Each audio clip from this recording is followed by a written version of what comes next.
Morning guys, ini saya udah di Serangan Beach. Ini sebentar lagi saya mau bekerja. Nah, ini Serangan Beach Bali. Oke, ini hasil interior saya hasil interior kapal saya yang saya bikinkan. Hasilnya udah jadi seperti begini. Lumayan mewah kan?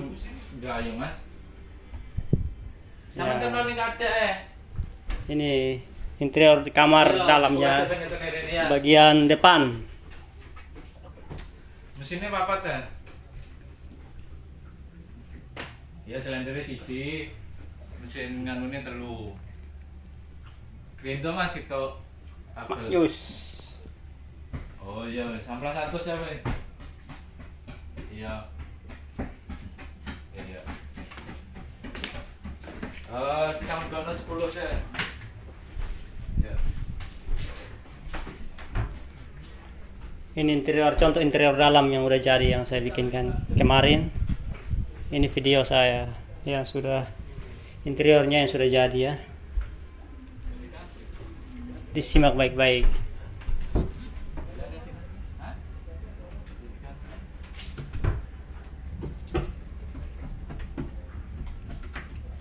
Ada sistem AC-nya juga, lengkap semuanya.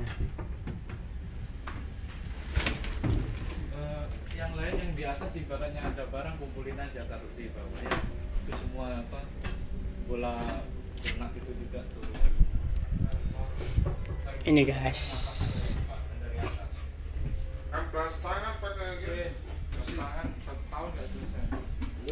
Sebentar tinggal pemasangan